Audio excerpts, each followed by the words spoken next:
Buenas tardes, compañeros. Vamos a comenzar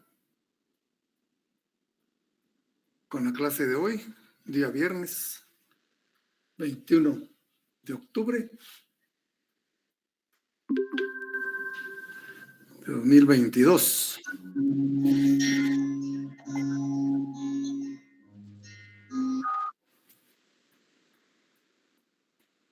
Ayer pues fue una fecha importante, ¿verdad?, para la historia reciente de nuestro país, lo que llamamos la Revolución de Octubre de 1944. Ya casi a 80 años, ¿verdad? Y se sintió tan cerca en mucho tiempo que se estudió y cada vez se aleja más como dato histórico y los logros, ¿verdad?, alcanzados. Ya estamos viviendo sobre el reflejo de esa situación, ¿verdad?, que no la vivimos directamente, sino ya la vivimos cuando había pasado. El hecho que estemos en la universidad, la autonomía universitaria, es un producto de ello, ¿verdad? O sea, para que vean ustedes la magnitud de ese movimiento. Nosotros como estudiantes de Derecho, como licenciados en Ciencias Jurídicas y Sociales, debemos tener bien presente todo ese acontecimiento histórico. Bueno, cuando yo estudié, sabía que estudiarla profundamente, no sé cómo será con ustedes ahora, ¿no? Pero nosotros cuando estudiamos Historia de Guatemala, y en la escuela normal donde me gradué de maestro, también estudiamos, porque uno de maestro también mira estudios socioeconómicos, históricos de Guatemala, porque un maestro también debe estar informado pues, de muchas situaciones, ¿verdad? Nos decía un catedrático que el maestro debe ser diletante de todo. Y pues también nos aplicaban en el estudio de la historia nacional. Yo tuve el privilegio en ese tiempo de haber recibido una conferencia directamente con el doctor Severo Martínez Peláez, el autor del libro La Patria del Criollo. Yo era un adolescente, pues no le di la magnitud de la importancia que tenía haber recibido una conferencia con el doctor Martínez Peláez. Y me perdí mucho de su conferencia, porque habían datos históricos que uno manejaba en ese tiempo. Pero vamos a esto, ¿verdad? Que yo les llamo la atención para que ustedes como futuros abogados se apliquen también el conocimiento de la historia nacional. ¿Qué significó la revolución del 20 de octubre? Y también un aniversario de la muerte de Oliverio Castañeda, ¿verdad? En ese tiempo secretario de la AEU. Yo no había entrado a la universidad todavía, pero ya estaba por entrar. Y marcó también, pues, incluso el movimiento estudiantil, ¿verdad? Entonces, ven, una cuestión que nosotros como abogados tenemos la obligación de saberla, ¿verdad? Dicho esto, pues, estamos en el tema de lo que es el derecho mercantil internacional privado. Este es un tema muy importante, ¿verdad?, a nivel internacional privado. ¿Y quiénes pueden hacer el comercio? ¿Verdad? ¿Quiénes son? ¿Verdad? Entonces, ¿a quiénes se les puede calificar de comerciante? ¿Quiénes pueden actuar como comerciantes? El registro mercantil, si es obligatorio para todos o no. ¿Qué carácter tienen sus normas, ¿verdad?, cuando se van a aplicar? ¿Cómo se califica un acto de comercio? Vimos que el acto mismo, ¿verdad?, de comercio tiene mucho que ver en esta situación. Y pues estuvimos leyendo algunos artículos acá, ¿verdad?, del Código de Derecho Internacional Privado. Básicamente donde inicia el libro segundo, en el artículo 232, ¿verdad? Que empieza precisamente con derecho mercantil. Vimos también cómo se aplica cuando son diplomáticos, ¿verdad? En el artículo 237, algo muy importante también. Pero el derecho, el Código de Derecho Internacional Privado, ¿verdad? Comienza con la capacidad, en su parte que le corresponde a derecho mercantil, comienza con la capacidad del comerciante, o sea, quién puede, ¿verdad?, ejercer actos de comercio. Y el capítulo segundo, siguiente, ¿verdad?, el siguiente capítulo lo dedica a la cualidad de comerciante. Hay calidad de comerciante o cualidad de comerciante y capacidad de comerciante. Tenemos quién puede y quién es. Nuestro Código de Comercio también, ¿verdad? Vimos que en qué artículos, el 6 y el 2, ¿verdad?, se refiere a él.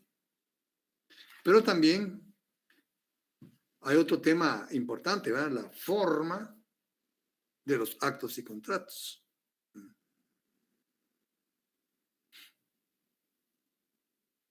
Este es, según el artículo 240 del Código de Derecho Internacional Privado, se aplica la regla locus regim actum, ¿verdad? Forma.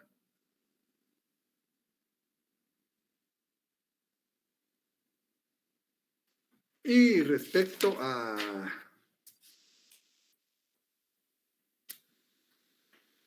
los títulos de crédito, ahí es donde se aplica más, ¿verdad? Se mira con más claridad cómo funciona la regla locus regit actum, porque vimos que tanto su giro, como su aceptación, como su endoso, como su aval, van teniendo una vida, podemos decir, una vida propia, aunque integran todo el documento, ¿verdad? Pero van integrando una vida propia en cada lugar, en cada país, vamos a poner aquí, en que se realiza cada uno de estos actos, ¿verdad? Y así lo dice la ley. El artículo 263 del Código de Derecho Internacional Privado nos dice la forma de giro, endoso, fianza, intervención, aceptación, protesto de una letra de cambio se somete a la ley del lugar en que cada uno de dichos actos se realiza, en que cada uno. O sea, el documento tiene una validez desde que nace. Y cada acto que se realiza va a ser de acuerdo al lugar en que este mismo tiene verificativo. Va a tener como vida propia, ¿verdad?, cada uno de estos actos, porque se va a aplicar la regla locus regit actum, ¿verdad? A falta de convenio expreso o tácito, las relaciones jurídicas entre el librador y tomador, estamos hablando del giro, ¿verdad?, se rigen por la ley del lugar en que la letra se gira. Y también para la aceptación, ¿verdad?, las obligaciones y los derechos que se derivan de la aceptación,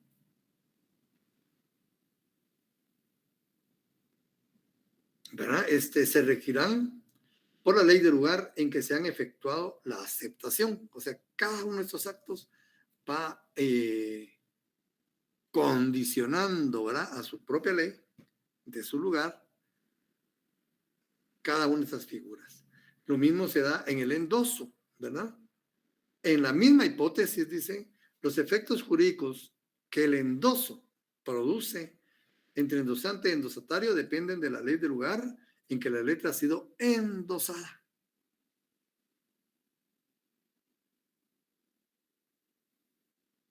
Dice, la mayor o menor extensión de las obligaciones de cada endosante no altera los derechos o deberes originarios del librador y el tomador. Desde que se hace la letra, ¿verdad? Todos van a tener vida, podríamos decir, individual, ¿verdad? Y eso porque va dirigido a preservar, a hacer prevalecer lo que es la certeza y la seguridad jurídica. Si yo no tuviera seguridad que el acto jurídico que voy a hacer sobre el documento de crédito dependa de la existencia y validez de los anteriores, no haría nada. Yo no me arriesgo, ¿verdad? Yo voy a responder de lo que hago y así es en este título de crédito, ¿eh? Cada quien va a responder de la parcela de acto jurídico que hace en el documento de crédito. Y cabal lo que decían delante de la escuela italiana, la disección de las instituciones o relaciones jurídicas. Para cada una pueden aplicarse diferentes leyes. Lo mismo pasa con los títulos de crédito. ¿Ven? Esos postulados doctrinarios de siglos atrás tienen verificativo aún hoy, ¿verdad? Los efectos jurídicos de la aceptación por intervención se regulan a falta de pacto para ir del lugar en que el tercero interviene. El lugar se respeta mucho, ¿verdad? Los plazos y formalidades para la aceptación, el pago y el protesto se someten a la ley local. Las reglas de estos capítulos, de este capítulo, son aplicables a la libranza, a los vales, a los pagarés, a los mandatos y a los cheques.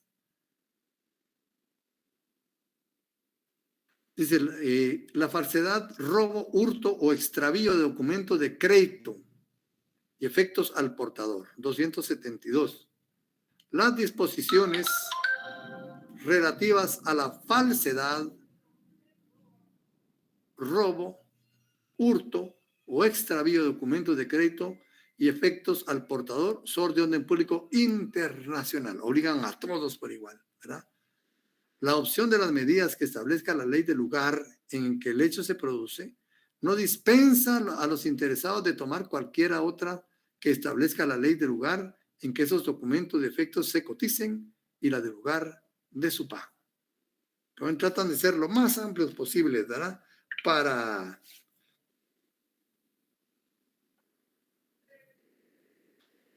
que los documentos fluyan, ¿verdad? Con una certeza y eficacia, ¿verdad?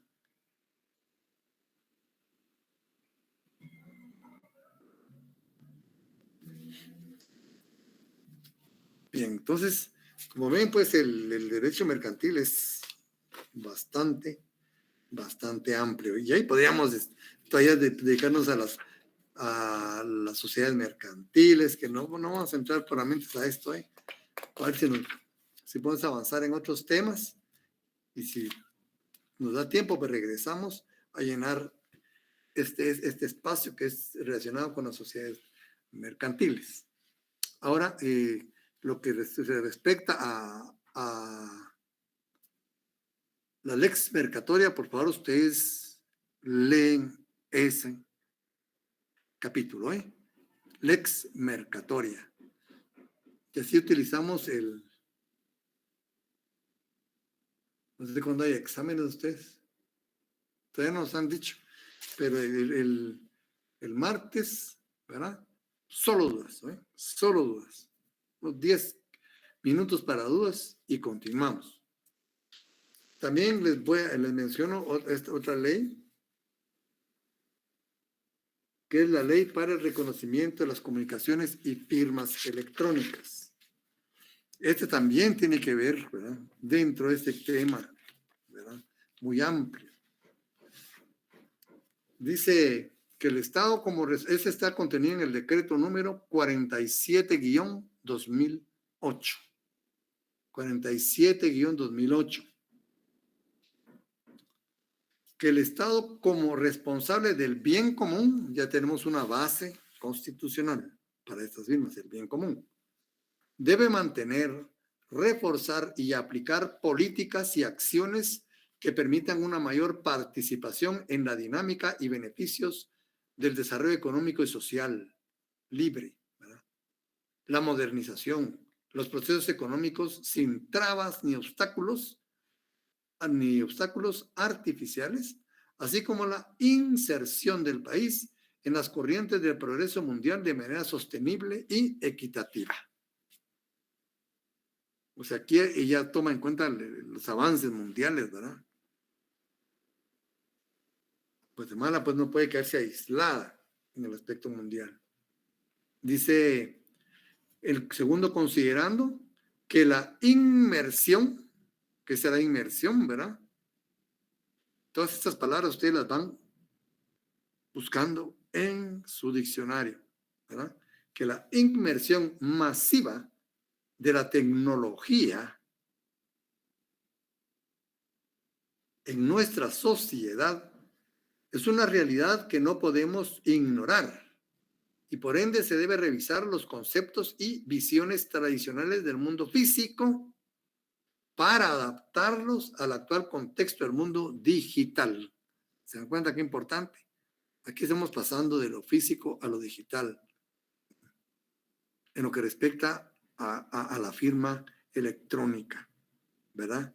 Entonces está diciendo pues que la inmersión masiva de la tecnología en nuestra sociedad es una realidad que no podemos ignorar y por ende se debe revisar los conceptos y visiones tradicionales del mundo físico para adaptarlos al mundo digital. Esa es la cuestión, ¿verdad? Tercer, considerando que la promoción del comercio electrónico, y ya están hablando ya, aquí pasamos ya a un tema, ¿verdad? Comercio electrónico. Que la promoción del comercio electrónico en todos sus aspectos requiere de una legislación cuyo fundamento sea, entre otros, ¿cuáles son, verdad? Sus fundamentos que señala para el comercio electrónico. La facilitación del comercio electrónico en el interior y más allá de las fronteras nacionales. La validación, ¿sí? Fomento y estímulo de las operaciones efectuadas por medio de las nuevas tecnologías de la información sobre la base de autonomía de la voluntad, otro principio de derecho internacional privado, ¿verdad?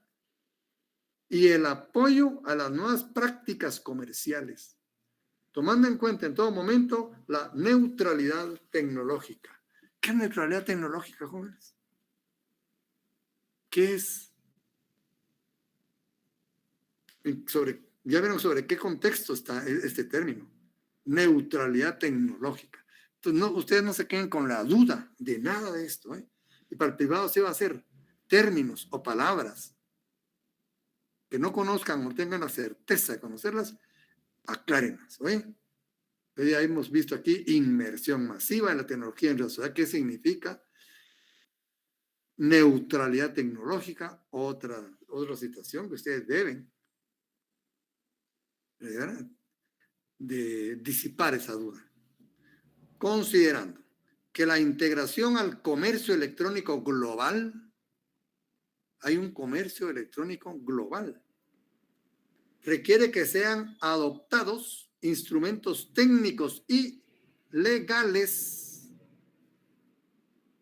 basados en los modelos de legislación internacional que buscan la uniformización de esta rama del derecho tan especializada. ¿Se dan cuenta lo importante de esto?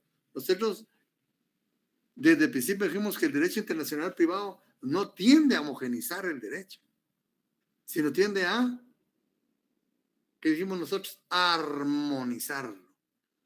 Pero aquí no, aquí a lo que aspira, pues, en materia, ¿ya? Que es esa materia que estamos hablando, el comercio electrónico y la firma electrónica, es buscar la uniformización, fíjense. Tiene un basamento filosófico totalmente diferente, ¿verdad? Y aunque siempre es derecho internacional privado. Como ven, se enriquece, ¿verdad? Entonces ya no estás hablando de armonizar, sino uniformizar, ¿verdad? Eso es a lo que aspira. Y de esta rama del derecho tan especializada, y que debe dársele seguridad jurídica. Otro fundamento constitucional. ¿Cuál fue el otro fundamento constitucional que vimos?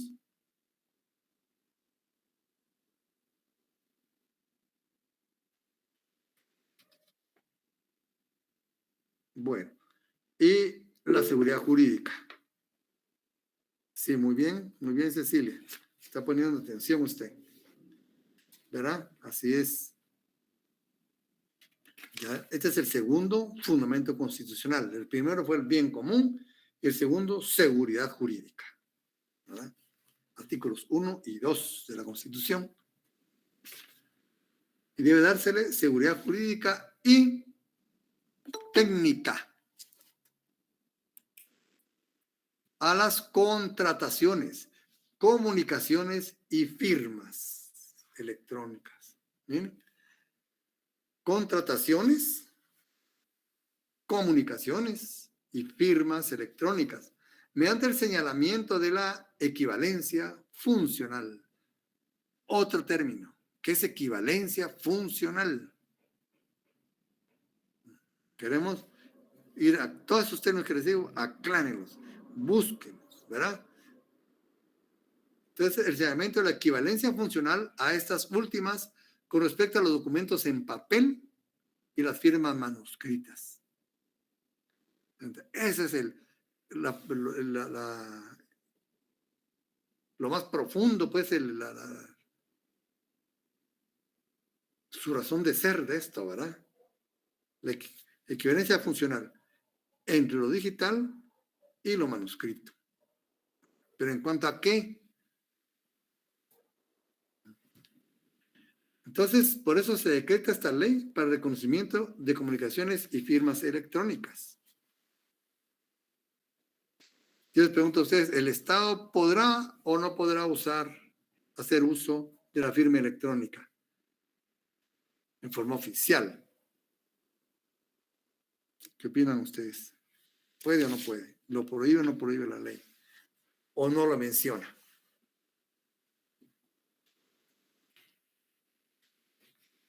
Dice artículo 1, ámbito de aplicación. La presente ley será aplicable a todo tipo de comunicación electrónica, transacción jurídica o acto jurídico, público o privado. Allá estamos, miren, público o privado, nacional o internacional. Fíjense qué amplio.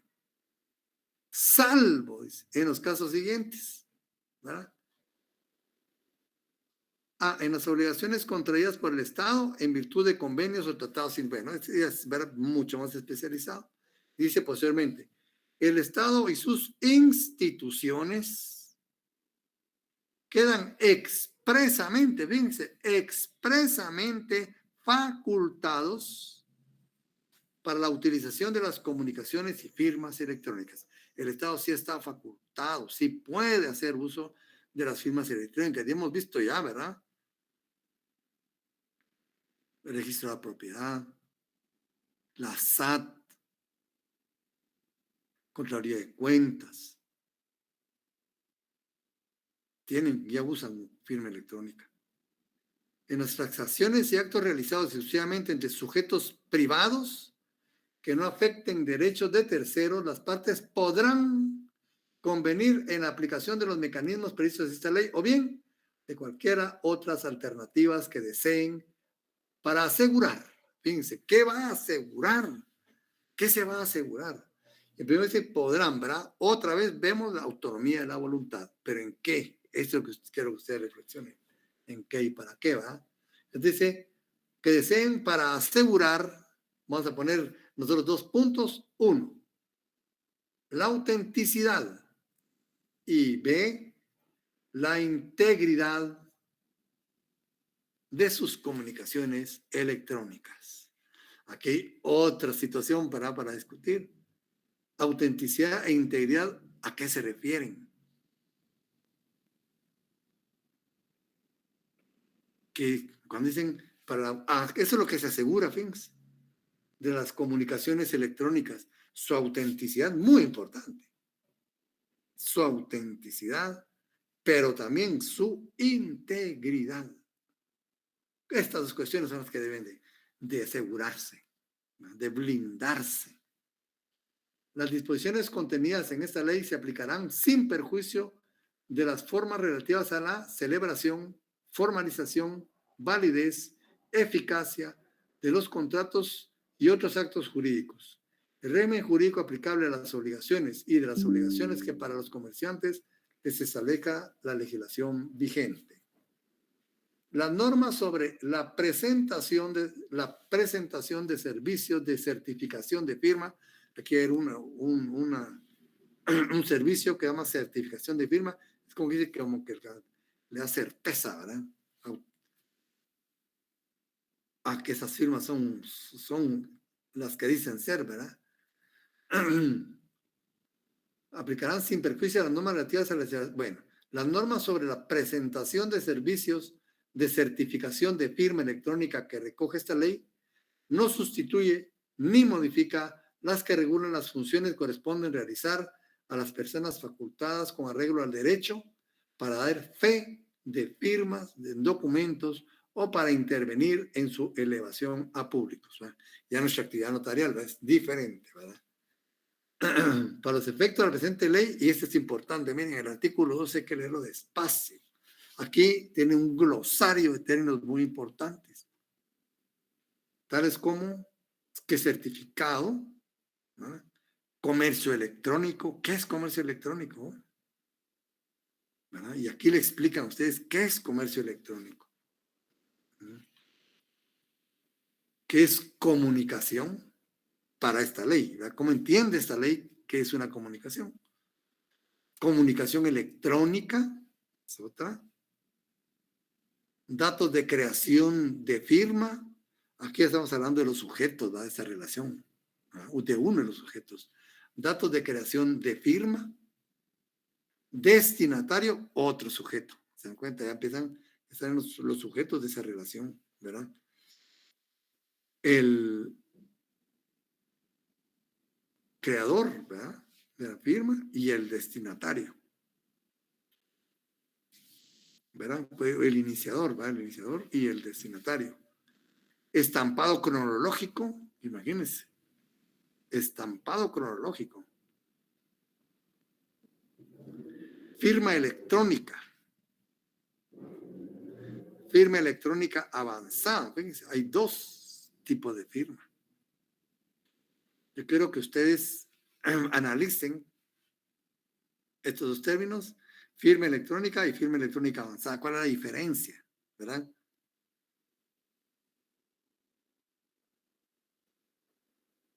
¿Cuál es la diferencia? También está firmante, iniciador, intercambio electrónico de datos, IED, intermediario, mensaje de datos, parte que confía, prestador de servicios de certificación, lo que yo les hablaba, miren, aquí se prestan esos servicios, dice, se entenderá la entidad, no es una persona, es una entidad, ¿verdad? Que expide certificados y puede prestar otros servicios relacionados con las firmas electrónicas. Entonces viene sede o lugar del establecimiento comercial, sistema automatizado de mensajes, sistema de información. Sistema de información. Este es un glosario muy importante, ¿verdad? Pero también vemos en el reglamento, fíjense, el reglamento de esta ley, también en su artículo 2, fíjense, importante, ¿verdad? Tiene otro listado de glosarios. Yo aquí miro un error, ¿verdad? Por el hecho de que el reglamento únicamente desarrolla la ley. Pero aquí en el reglamento se permitieron aportar otras definiciones. Técnicamente eso no es correcto. Ahí están legislando ordinariamente en un reglamento. Lo que no Lo que no pusieron en la ley no se pone en el reglamento. El reglamento únicamente explicaría o ampliaría los términos contenidos en la ley. Pero aquí pues se permitieron proporcionar otras definiciones, yo diría, ya digo, en la misma jerarquía, ¿verdad?, que lo que sea en la ley. No puede ser, ¿verdad? Pero ustedes saben cómo ha sido el Congreso últimamente, ¿verdad?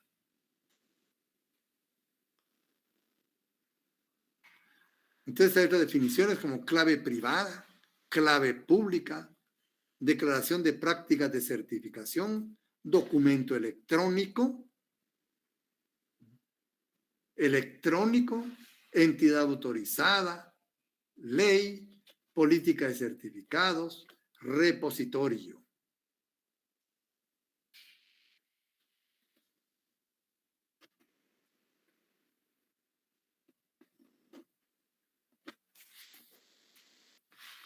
Fíjense.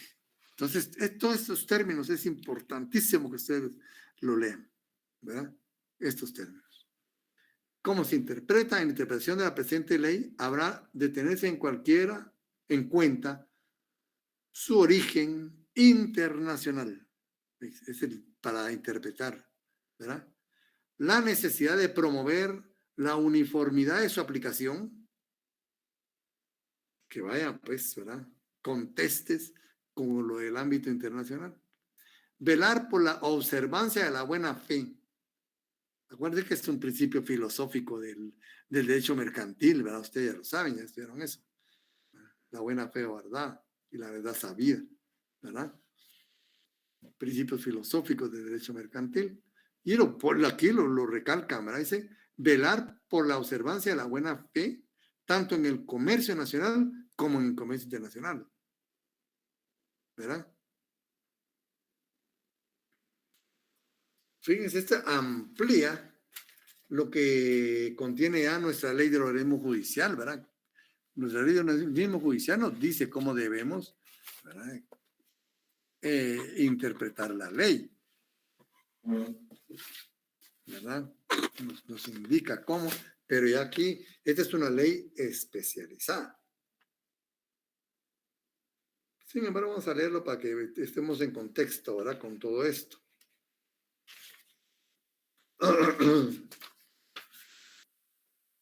Interpretación de la ley, dice la ley del organismo judicial.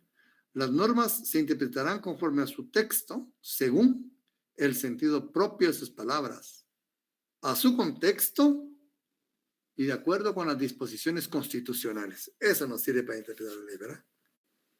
Cuando una ley es clara, no se desatenderá su tenor literal con el pretexto de consultar su espíritu. El conjunto de una ley servirá para ilustrar el contenido de cada una de sus partes, pero los pasajes de la misma se podrán aclarar atendiendo al orden siguiente. Ponen orden ahí, el artículo 10 de la ley del orden judicial. Pero, ¿verdad ustedes?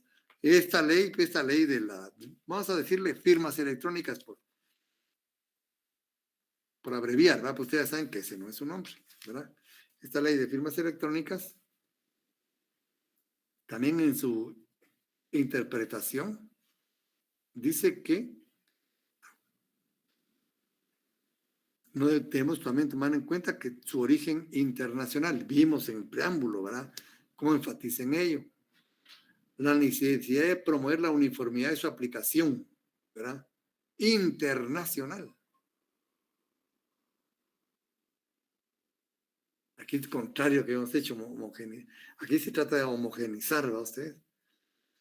Y velar por la observancia de la buena fe, ¿verdad?, tanto en lo nacional como en lo internacional.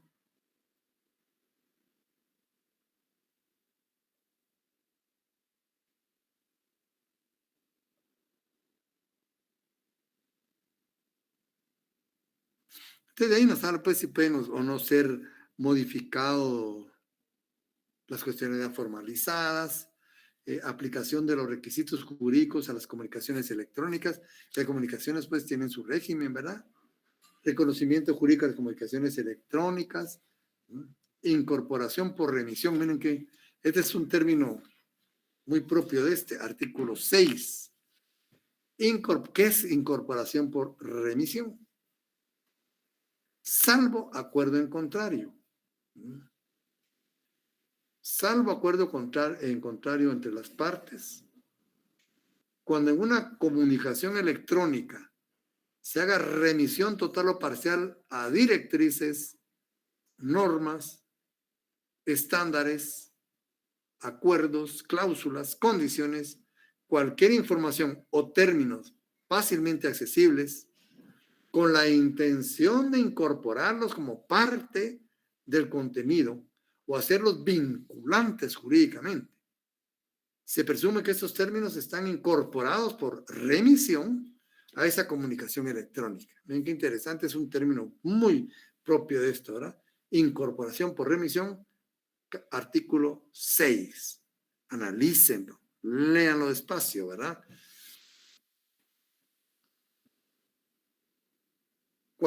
Artículo 7, cualquier norma jurídica requiere que una información, comunicación, cuando cualquier norma jurídica requiera que una información, comunicación o un contrato consten por escrito, en papel o en cualquier medio físico, o provea consecuencias en el caso que éste no se cumpla, una comunicación electrónica cumplirá ese requisito si la información consignada en su texto es accesible para su ulterior consulta.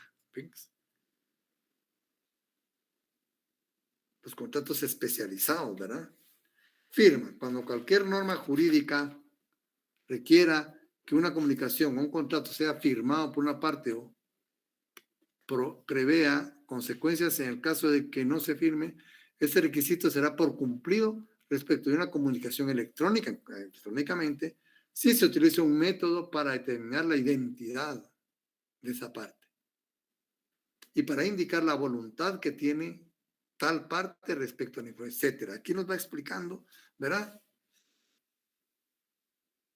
Si el método empleado, 1, es fiable, resulta apropiado, y allí nos sigue explicando, ¿verdad? 9, original. Cuando cualquier norma jurídica requiera que una comunicación o un contrato se proporcione y conserve en su formato original o prevea consecuencias en el caso de que eso no se cumpla, este requisito tendrá por cumplido respecto de una comunicación electrónica si existe alguna garantía fiable de la integridad de la información. Integridad, fíjense, no la integridad, etcétera. Entonces, así nos continúa, ¿verdad? Y de integridad de una comunicación electrónica. Para efecto del artículo 9 anterior, ¿verdad? Se considera que la información consignada en una comunicación electrónica es íntegra. Aquí nos siento que cuando es íntegra, ¿verdad? Cuando la considera íntegra la ley, se atiende a los criterios siguientes. A, esta se ha mantenido completa y sin alteraciones que no sean la adicción de algún endoso, cambio sobrevenido en el curso normal de su transmisión, archivo o presentación. B, el grado de fiabilidad requerido se determinará teniendo en cuenta la finalidad para la que se generó la información, etc. Sigue, ¿verdad? Nos aclara todas esas situaciones. Admisibilidad y fuerza probatoria de las comunicaciones electrónicas. Las comunicaciones electrónicas serán admisibles como medios de prueba. ¿Se dan cuenta? Ya estamos viendo hasta aspectos procesales, ¿verdad?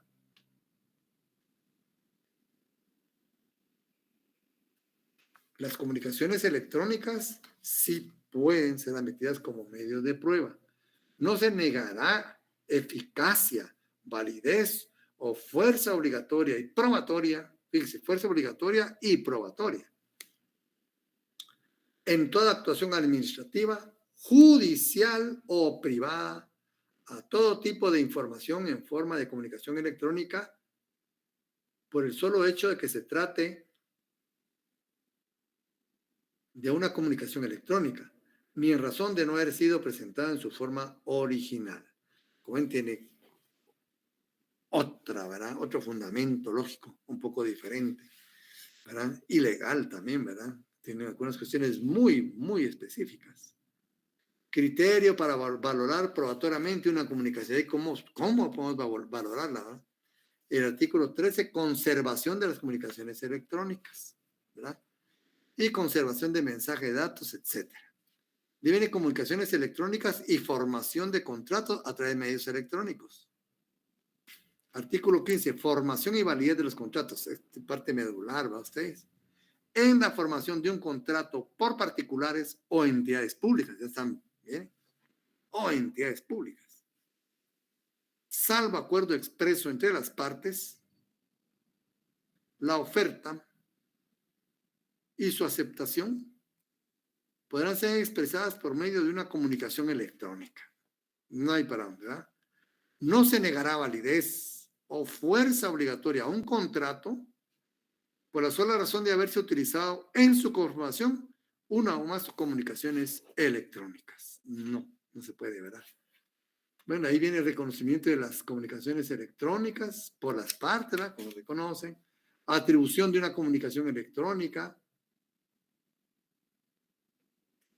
¿A quién se le atribuye? ¿Cuándo se presume que proviene del iniciador? ¿Cuándo? ¿Verdad? En el artículo 17. Y ahí nos dice, presunción del origen de una comunicación electrónica. Cuando se puede presumir concordancia de la comunicación electrónica enviada con la comunicación electrónica recibida. Miren qué importante. Siempre dice que una comunicación electrónica provenga del iniciador. ¿Quién es el iniciador, jóvenes? ¿Qué es el iniciador? ¿Ah?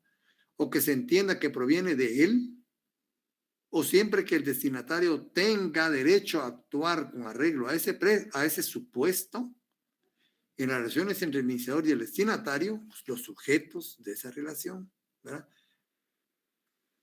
Iniciador y destinatario. Este último, el destinatario, tendrá derecho a considerar que la comunicación electrónica recibida corresponde a la que quería enviar el iniciador y podrá proceder en consecuencia. Se puede comprometer. Y si resulta que no, pero si hay forma de presumir que fue por esa persona, él adquiere la responsabilidad. Y a mí ustedes ahora con los hackers, incluso hasta los hijos muchas veces, ¿verdad? Que saben más. O los empleados, etcétera, ¿verdad? Puede haber. Hay también un acuse de recibo en el artículo 20. O sea, como ven, todo está pensado, ¿verdad?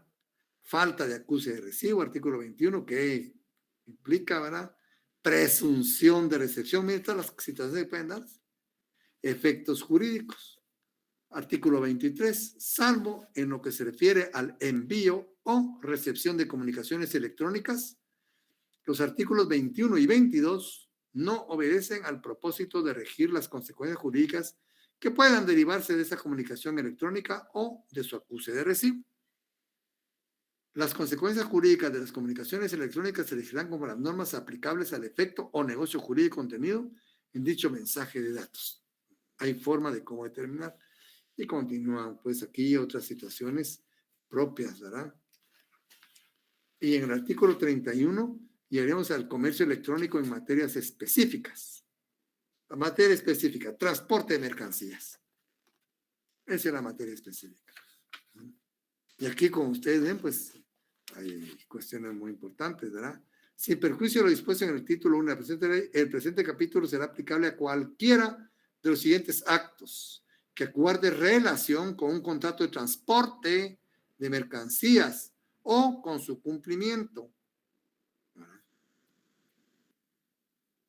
Indicación de las marcas, número, cantidad, el peso. Bueno, aquí nos dicen todos los requisitos, ¿verdad? Están los documentos de transporte, artículo 32. En el título 3, disposiciones complementarias al comercio electrónico, firma electrónica avanzada y prestador de servicios de certificación. Vemos todos los que son los procedimientos, ¿verdad? Ahora estamos viendo ya autoridades, efectos jurídicos de una firma electrónica o firma electrónica avanzada. Perdón.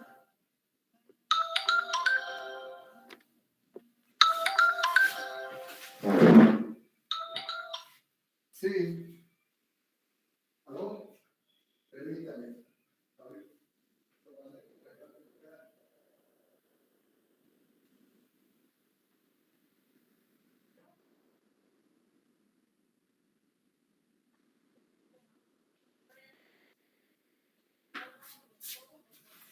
Perdón. Entonces, Aquí pues estamos hablando ya de lo que son la firma electrónica avanzada y prestadores de servicios de certificación, ¿verdad? Dice aquí, habla sobre los efectos jurídicos de una firma electrónica o firma electrónica avanzada. Dice, la firma electrónica o firma electrónica avanzada, la cual podrá estar certificada por una entidad prestadora. Eso, hay entidades que certifican esas firmas, ¿verdad? De servicio de certificación que haya sido producida por un dispositivo seguro de creación de firma. Que eso tiene dos partes, ¿verdad? Una que es pública y otra que es casi secreta, ¿verdad? Eso solo lo sabemos. Es lo que nos pasa, como nos pasa a nosotros con nuestro correo electrónico, ¿verdad? Tenemos una parte pública que la conoce todo el mundo, pero hay otra parte que solo nosotros la conocemos, ¿verdad? Igual es la firma electrónica. Hay una parte que todos la conocemos y hay una cripto, ¿verdad? Criptográfica que solo la conoce una persona, ¿verdad? Y eso es lo que le da la seguridad, ¿verdad? Bueno, que podrá estar certificada por una entidad prestadora de servicios de certificación que haya sido producida por un dispositivo seguro de creación. Por eso viene esa parte secreta. Pues solo una persona puede conocerla, ¿verdad? Tendrá, respecto de los datos consignados en forma electrónica, el mismo valor jurídico que la firma manuscrita. Fíjense, estamos aquí en el artículo 33.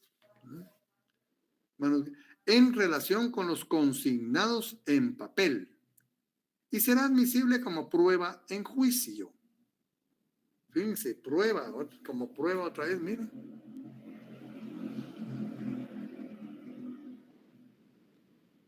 Se dan cuenta, es una cuestión bastante seria, ¿verdad? En juicio, valorándose estas según los criterios de apreciación establecidas en las normas procesales. Ya vimos qué tipo de apreciación de la prueba hay, ¿verdad? Ustedes ya lo saben. Se excluye esta normativa los frentes de exposiciones por causa de muerte, a los actos jurídicos de derecho de familia, etcétera. Ahí nos continúa informando, es muy grande el artículo, ¿verdad? Pero ven, tiene mucha importancia, ¿verdad?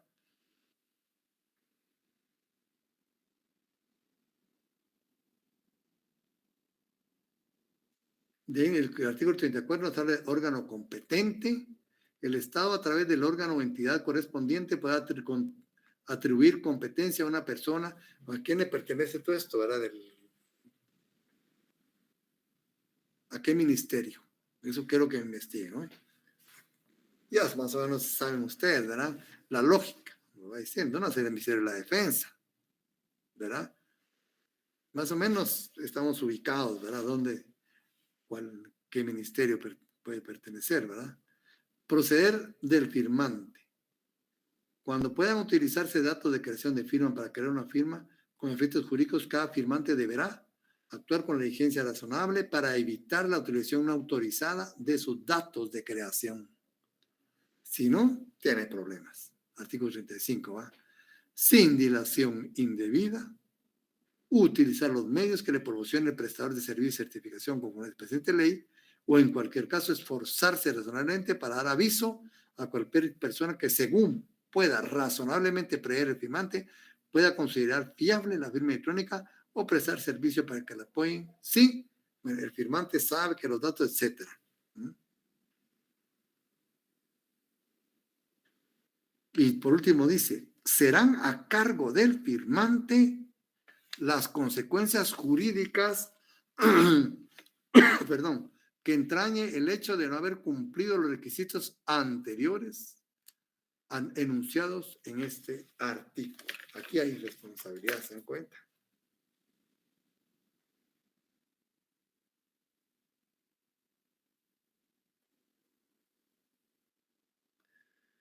Por eso hay que tener mucho cuidado cuando se utiliza esto, ¿verdad? Hay responsabilidad según el artículo 35, último párrafo. Y ahí viene proceder del prestador de servicios de certificación. Fiabilidad en el artículo 37.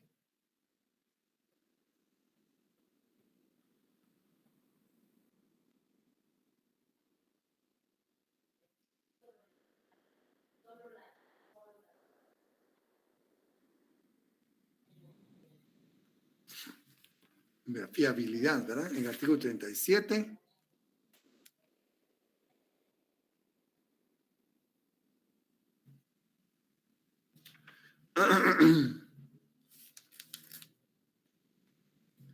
Y el artículo 39 tiene algo importante. Dice, reconocimiento de certificados extranjeros.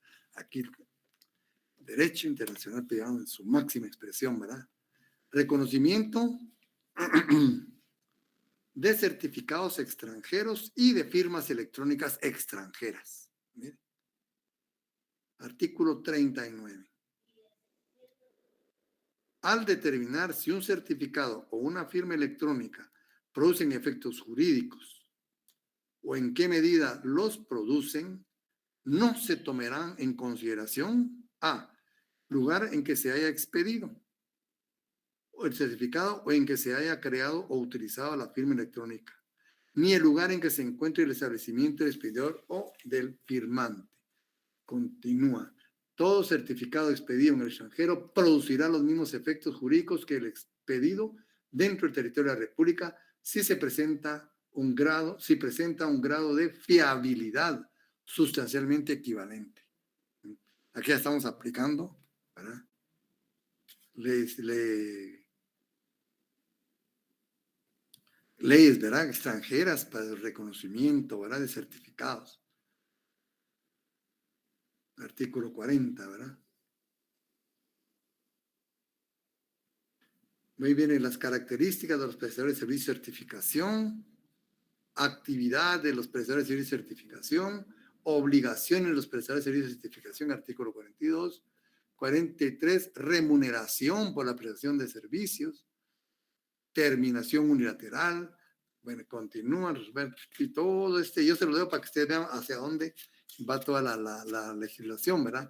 Terminación de la actividad por parte de los prestadores de servicios de certificación, contenido de los certificados, revocación de certificados. Se pueden revocar, fíjense, los certificados, según el artículo 47. Término de conservación de los registros, artículo muy importante, ¿verdad? Término de conservación. Quiere decir que hay una responsabilidad por parte de las personas de mantener esa información, ¿verdad? El artículo 48. La información y registros de certificados expedidos por una prestadora de servicio de certificación deben ser conservados por el término exigido en la ley que regule el acto o negocio jurídico en particular, o por 10 años en caso de no existir dicho término. ¿No? O en 10 años, ¿verdad?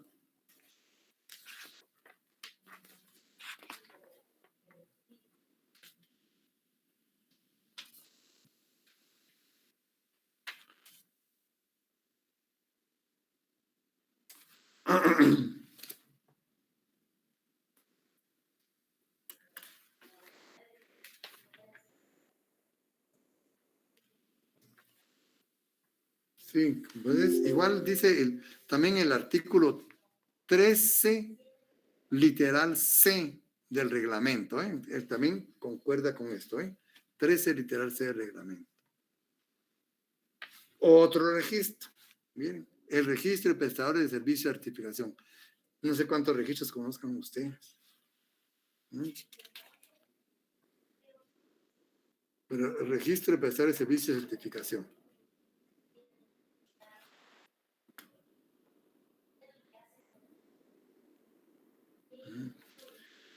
Ahí viene tu registro de prestadores de servicio de certificación, ¿verdad? Ahí va. Y ahí termina la ley de reconocimiento de las comunicaciones y firmas electrónicas. Es a grandes rasgos para que ustedes vean cómo se estructura, hacia dónde va la legislación, ¿verdad? Y cuenta con su propio reglamento, como ustedes ven. Con su propio reglamento contenido en el Acuerdo Gubernativo 135-2009.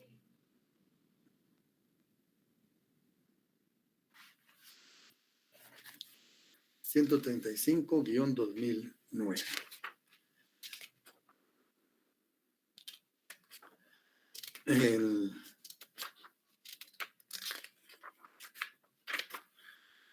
Otro tema del derecho internacional privado lo constituye el derecho aéreo internacional privado, ¿verdad?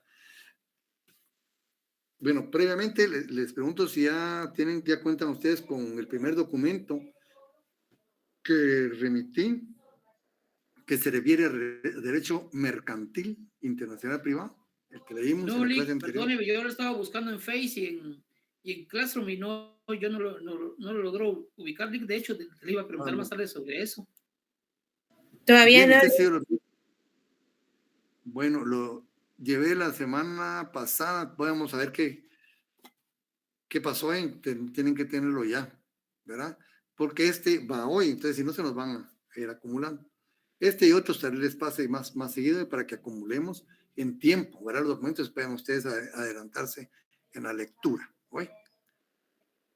Este y otros va a pasar de aquí al martes. ¿Oye? Entonces, si les quedo, pues vamos a averiguar y vamos a solucionar ese problema, ¿oye?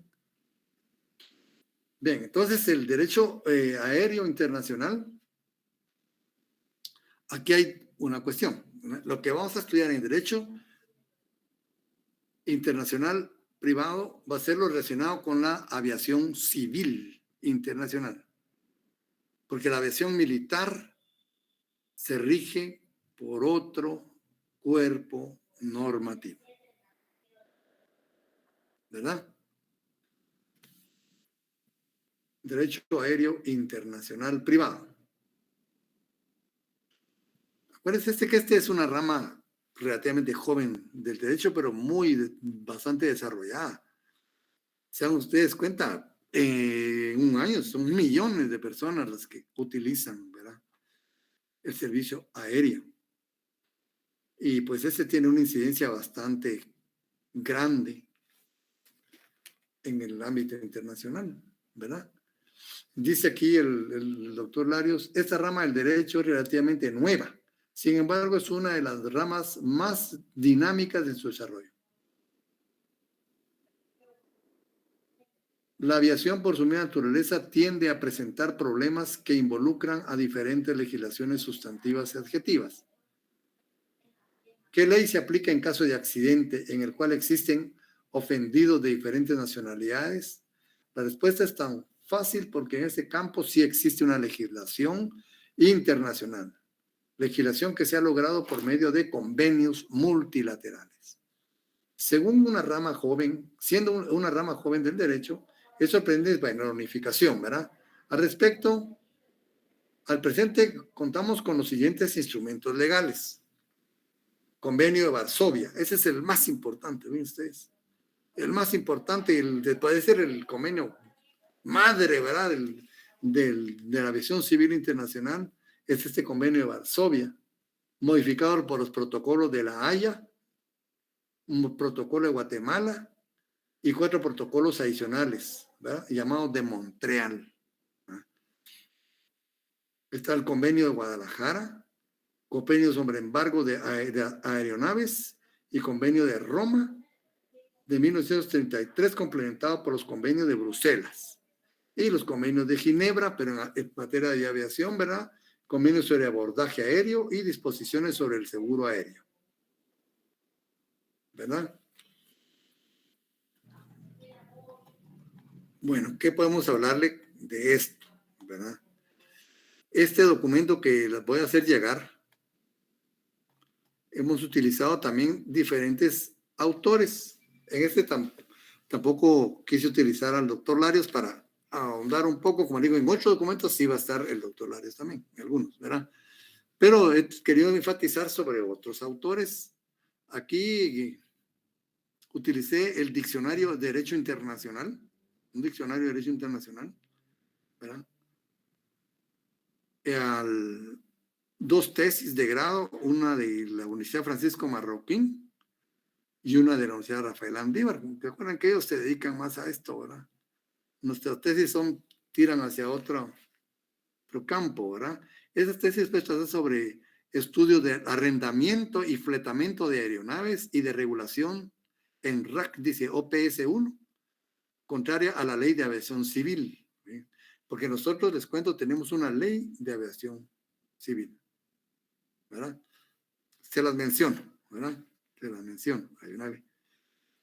También hay otra tesis de grado de la Universidad Rafael Andívar que se llama la libre competencia en el transporte aéreo. De acuerdo con el artículo 66 de la Ley de Aviación Civil, que establece las políticas de cielos abiertos. De ahí utilizo otros autores como Manuel Osorio, Diccionario de Ciencias Jurídicas, Políticas y Sociales, al doctor Víctor Romero del Prado, ¿verdad? Manuel de Derecho Civil Internacional, Internacional Privado, Derecho Internacional Privado, tomo 2, y al doctor Antonio Sánchez de Bustamante, en Derecho Internacional Privado, su tomo 2 también, ¿verdad? Como ven, ya es bastante especializado. Imagínense, el doctor Sánchez Bustamante ya hablaba de aviación, ¿verdad? Y él murió, pues, en la primera mitad del siglo pasado. Entonces, tomando las ideas de estas personas, dice, según citando a Romero del Prado, ¿ves? Ocupándose de otro autor, ¿verdad? Allá por el año 1944 decía, la navegación aérea ha hecho surgir infinidad de problemas jurídicos, fíjense ustedes, infinidad de problemas jurídicos, que los legisladores no podían prever. Y desde que el nuevo medio de locomoción salió del terreno de la hipótesis para convertirse en realidad, se vio cuán rápidamente tenían que ser violentamente holladas por él muchas disposiciones de los antiguos códigos, ¿verdad? O sea, darle solución, ¿verdad? A otras disposiciones, o ponerlas, observarlas, ¿verdad? Ocuparse. La navegación aérea es por naturaleza tan diferente de lo que la imaginación había podido concebir. Recuerden que todo era en el suelo, ustedes, ¿verdad? Nosotros este era algo natural, ya nacimos con el avión, pero muchas de esas personas vieron el nacimiento de la aviación, principalmente Sánchez de Bustamante. Él sí vio el nacimiento de la aviación, la mirada de otra forma diferente a como la miramos nosotros, ¿verdad? Pero ya estaba bien, muy avanzada también cuando él fallece. La nación aérea es por naturaleza tan diferente de lo que la imaginación había podido concebir, tan poderosa por su rapidez de acción y por su independencia, que algunas ideas fundamentales del derecho, como la idea de la propiedad para los individuos y de la soberanía para los estados, son imposibles de armonizar con la realidad de los hechos. Un avión, ¿verdad? De un rato a otro está peor ahora, en un día está en 3, 4 continentes diferentes. Imagínense qué cantidad de situaciones pueden surgir ante esa realidad. Ni en las leyes ni en los convenios había sido previsto nada para resolver los conflictos nacidos en la utilización eventual de la aeronave. Y el nuevo vehículo se reveló desde los primeros momentos tan diferente de todos los conocimientos hasta entonces que el precedente de la analogía no fue susceptible de ser invocado. No había como forma ni siquiera de aplicar analógicamente, ¿verdad?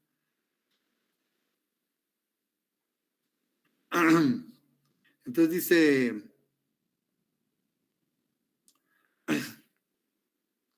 pues entonces creó, ¿verdad? La aviación civil creó nuevas necesidades en el ámbito jurídico, ¿verdad? Hubo que elaborar leyes enteramente nuevas para concretar y precisar los derechos y deberes de quienes utilizan el moderno medio de locomoción. Acuérdense ustedes, esto tiene influencia en seguros, no solo en lo propiamente técnico que vemos, ¿verdad? Seguros, accidentes,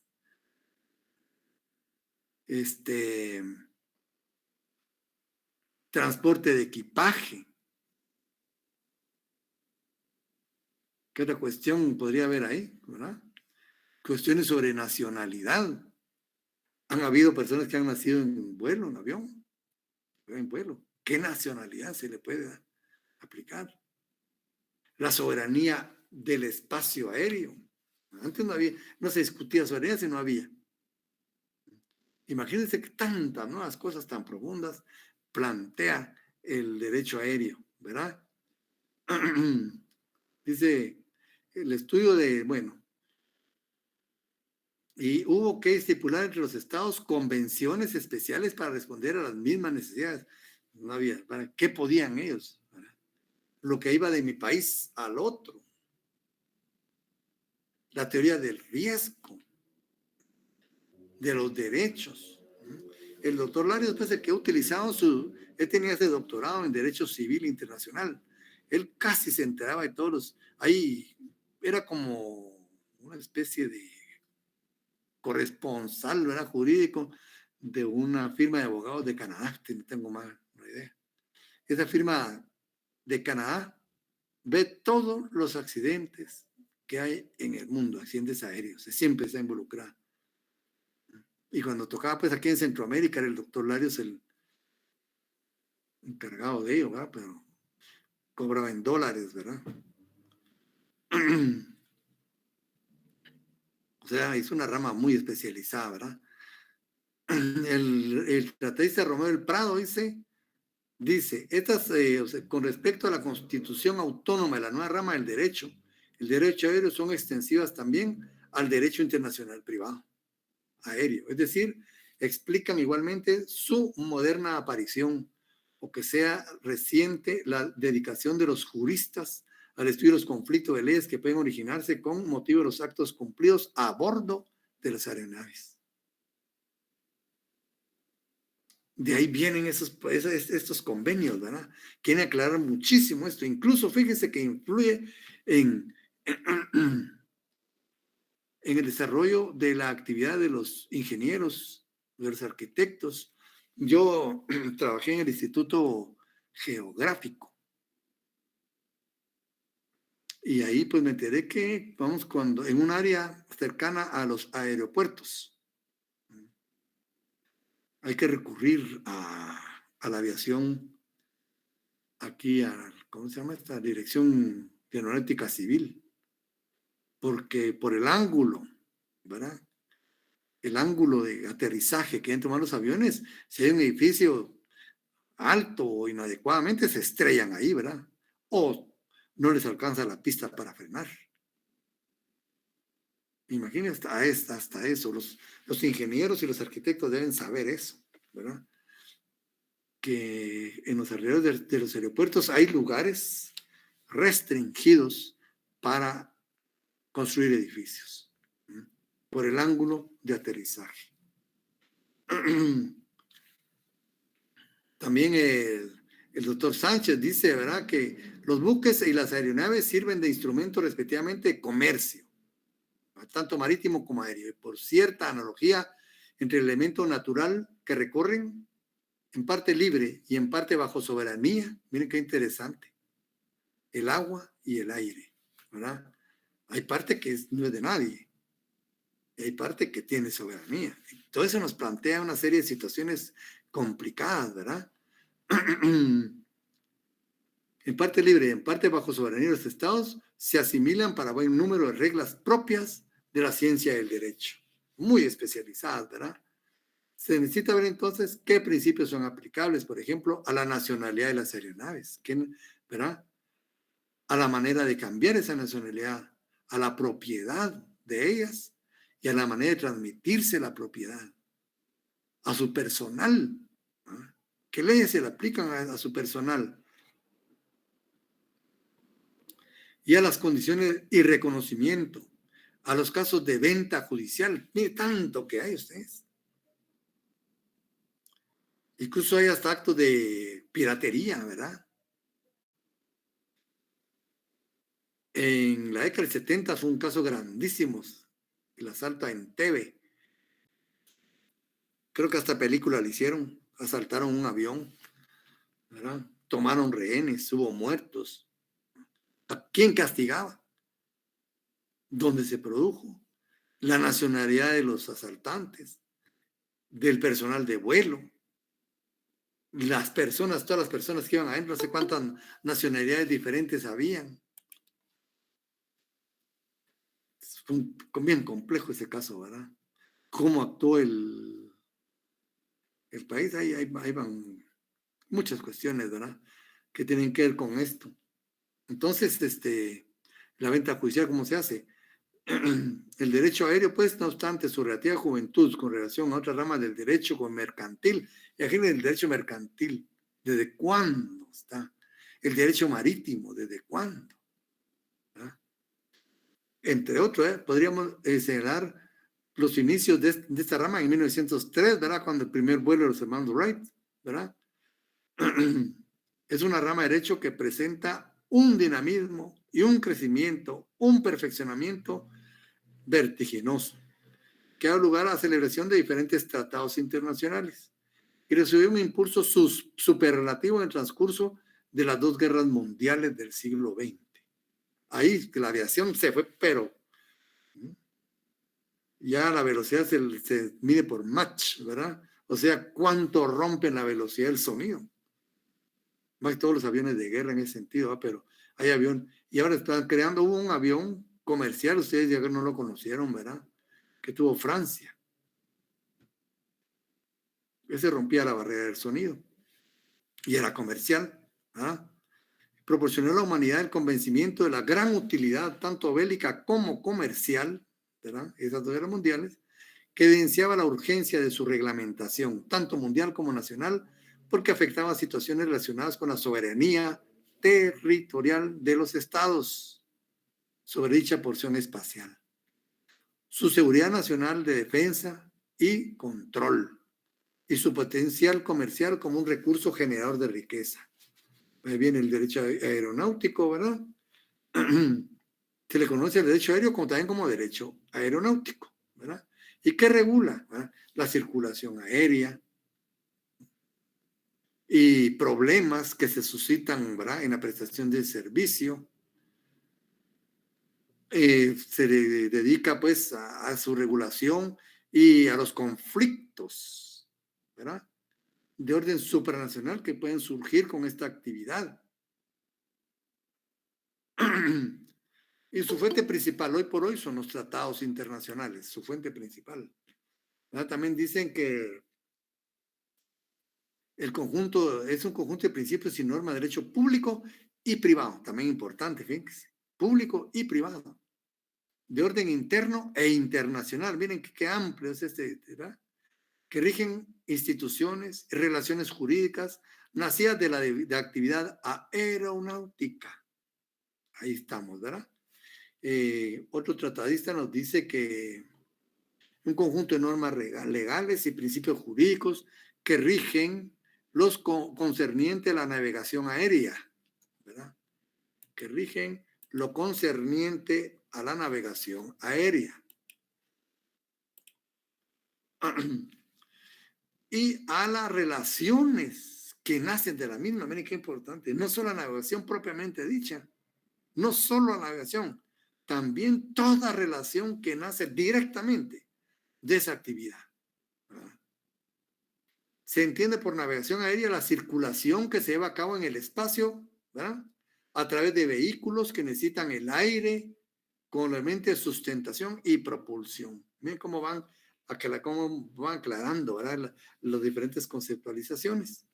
También nos dice conjunto de normas jurídicas internacionales que regulan las relaciones entre los sujetos de derecho internacional moderno en lo que se refiere a la utilización del espacio aéreo con fines de navegación, ¿verdad? Y de actividad comercial. El derecho aéreo internacional se considera como una rama formada por el derecho internacional moderno, asentada en el universalmente reconocido principio de plena y exclusiva soberanía de los estados sobre su espacio aéreo. De todos los elementos que nos dan cada una de las personas que los va mencionando. Y vamos a estar nosotros creando nuestra propia idea, ¿verdad? Rama autónoma del derecho. Es una rama autónoma. Gracias al incremento de los avances tecnológicos y la dinámica mundial y al curso de los acontecimientos económicos, políticos, sociales y mundiales, esta rama del derecho ha ido cobrando importancia, ¿verdad? Y ha adquirido autonomía. Autonomía científica, autonomía jurídica y autonomía didáctica. Sus 3 clases de autonomía que se les ha reconocido doctrinariamente. Autonomía científica se identifica como una disciplina jurídica como objeto propio, así como principios y características propias que la diferencian de otras ramas del derecho. O sea, es una rama autónoma del derecho, ¿verdad? B, autonomía jurídica, porque cuenta con un vasto conjunto de normatividad especializada propiamente de esta rama del derecho, que rigen las relaciones especializadas de los sujetos involucrados. Y tiene autonomía didáctica, porque goza de enseñanza especializada en centros de estudios especializados, que llegan hasta nivel de estudios superiores en muchos países. Fíjense, 3 tipos. ¿Qué características? Como rama autónoma del derecho goza de sus propias características, a saber, internacionalidad, una característica. Estas las van a leer ustedes cuando les tengan el documento. Politicidad, dinamismo, plenitud. Y entonces aquí ya nos pasamos a lo que son las libertades del aire. ¿Verdad? Es otro tema muy importante. Acuérdense ustedes cuando, no hemos visto el mar, ¿no? Que también hay libertades del mar. Previo a exponer el tema en referencia, es bueno advertir que las libertades del aire se clasifican de la siguiente forma, ¿verdad? O sea, son 5 libertades. 5 libertades. Estas 5 libertades se dividen en 2 subgrupos, ¿verdad?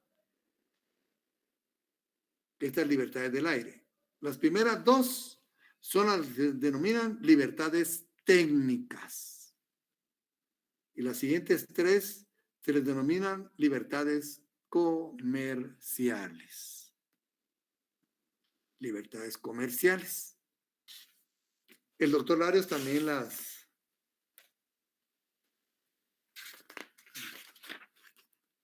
pues no las tiene muy desarrolladas, ¿no? Aquí creo que las tiene, o si no, pues las tenemos acá, ¿verdad? Las libertades técnicas, ¿verdad? Solo cuestiones técnicas, de emergencias, ¿verdad? Combustible, otras cuestiones. Y las libertades comerciales, pues ya se refiere a cómo pueden comportarse esta actividad, ¿verdad? Respecto a las personas. Si pueden aterrizar o no, si pueden aterrizar y bajar y quedarse únicamente en el aeropuerto, o si pueden bajar y salir un poco a ver cuestiones especiales, ¿verdad? Como por ejemplo una zona de libre comercio y regresar.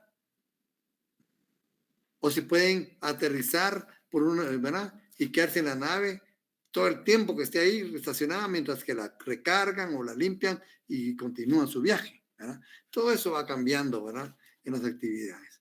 Aquí, en este estudio, pues señalan más, ¿verdad? Pero las reconocidas son las primeras 5. Yo les puse las 7 para que ustedes vean hasta dónde puede llegar, ¿verdad? La especialización en cuanto el contenido de cada una de las libertades, ¿verdad? Pero las que se reconocen actualmente son las 5 libertades, ¿eh? Entonces, con esto terminamos por este día, siempre rogándoles que me lean la parte de la lex mercatoria en lo que se refiere a derecho mercantil. ¿Oye? Y continuamos el martes y vamos a ver cómo estamos con la cuestión de los exámenes, porque vienen pronto ustedes y les voy a pasar pues la documentación, voy a tratar de pasarles la documentación para que ustedes la tengan desde ya, ¿eh? Y puedan adelantar. Entonces, con esta, como dice el corrido, con esta me despido, jóvenes, y primero Dios, nos miramos el martes. Gracias, licenciado. Feliz noche. ¿Sí? ¿Quién levantó la mano? ¿Sí?